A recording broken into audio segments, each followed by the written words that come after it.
Right, United are on the hunt for improvements in all departments. Midfield is a big one, and there is a name that has entered the fray, and that name is Douglas Luiz. Why? Well, we'll get into that. With a midfield that is far from locked in or certain, and so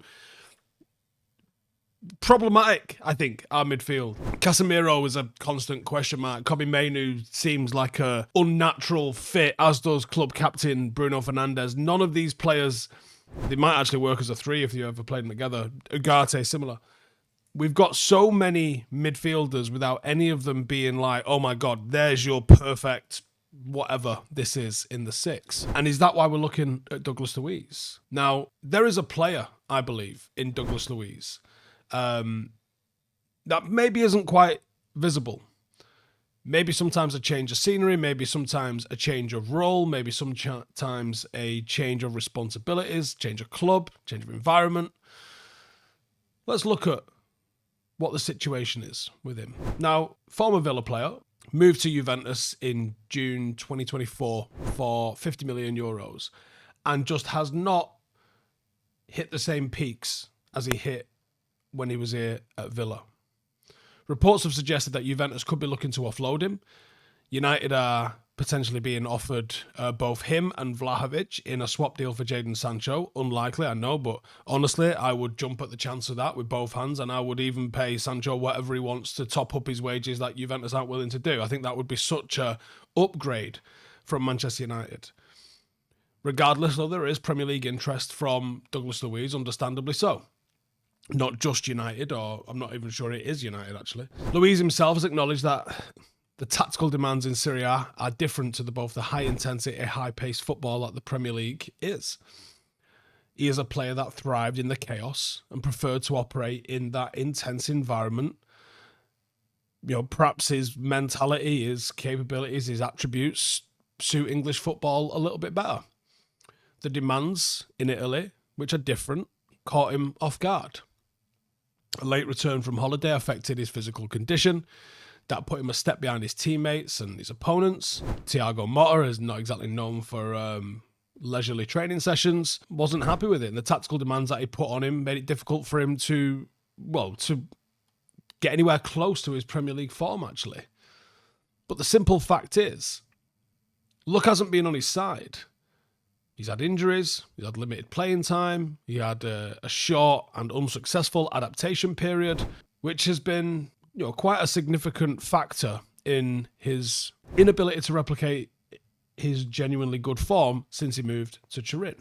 And because of this, his market value has absolutely plummeted. Now, there is an opportunity here, and one that we should probably consider picking up. It is hot as balls. I know you know this. We're all feeling it right now. And if you've ever sat through a hot day with an overgrown undercarriage, you know it's not just the weather that's going to get sweaty. Luckily, the good folks at Manscaped have dropped the Lawnmower 5.0 Ultra, and it's this slick, white-hot edition that is finally available across the UK, Europe, and Australia. It's the same top-tier trimmer that's been used by over 12 million lads globally. Now it is available in this crispy, hot, white gold finish that just looks as sharp as it trims. Let's be honest, this isn't just about looking pretty on your bathroom shelf. The Lawnmower 5.0 Ultra is designed to handle your business downstairs. No nicks, no awkward red patches, no drama, just a smooth, safe trim where it absolutely counts. And whether you're refreshing before a big night, heading off on holiday, I just want to feel a little bit more like a bloke that's got his life together, this little beast gets the job done. Use the code Howson, that is HOWSON, at manscaped.com for 15% off your entire order. Go and treat your bits better. Nobody likes a mid-trim mishap. One rogue move and you're walking funny for a week. No, we're not having that. That's where Manscaped's skin-safe technology comes in to help build for those oopsie moments. We don't need that. The blades don't tug. They don't pull. They just glide over your skin like a dream. None of that raw, sandpapery aftermath that you get with the dodgy clippers down the high street. It's simple. There's no fuss. There's no 14-step skincare routine afterwards. You just grab it, tidy it up, and crack on with your day. You can use it in the shower, by the sink, or even when you're packing for your trip. It's compact, it's powerful, and it's not something that you'll be embarrassed to bring along with you. The white and gold finish looks the bollocks. It's white hot looks. It's silky smooth results. The Lawnmower 5.0 Ultra brings the heat without roasting the balls. Go to manscaped.com, use the code Howson, that's Howson, get 15% off your entire order. That's Howson for 15% off. Stay cool, stay smooth, and leave the burns to the sun. Juventus are reportedly willing to sell him for a lot less than what they paid for him, somewhere in the region of £30 million, which is a significant discount from the €50 million that they paid for him literally 12 months ago.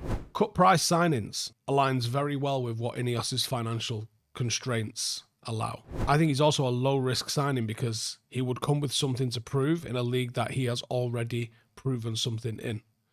You know, when you compare to the other United targets in midfield, you're looking at significantly less expenditure on the deal. Ederson would probably be closer to double, if not beyond, if he was going to go to Ederson. The fact he's Premier League proven, and you know, he's been pretty ordinary. I don't think shite would be fair, but he's been pretty ordinary. And when you look at his data, what you're getting with him is basically like a Ederson diet version, like a B-Tech Ederson version. Like, you know, you're getting someone with the same sort of role as what you see in Ederson, but not hitting the same sort of peaks as Ederson. So all of you lot that really go, oh my God, Ederson's the midfielder that I want. Well, you're getting shades of that.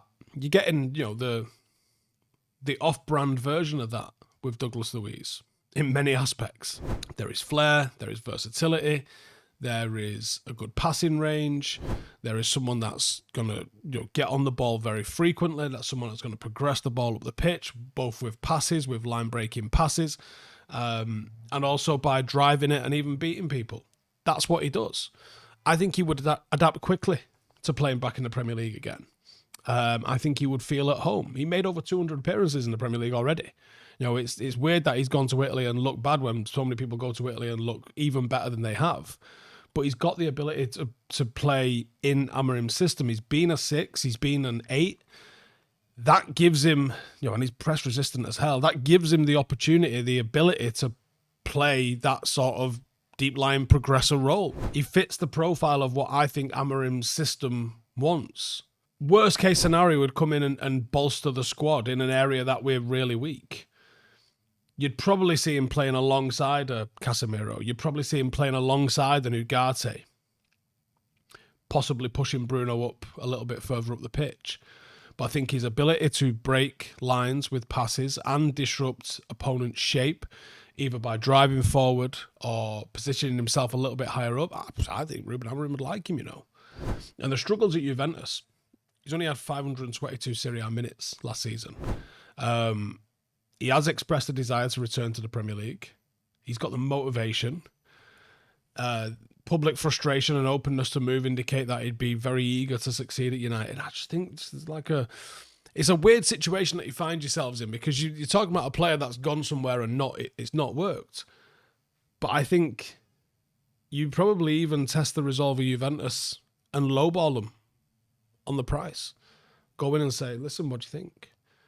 So, I'm putting it out there.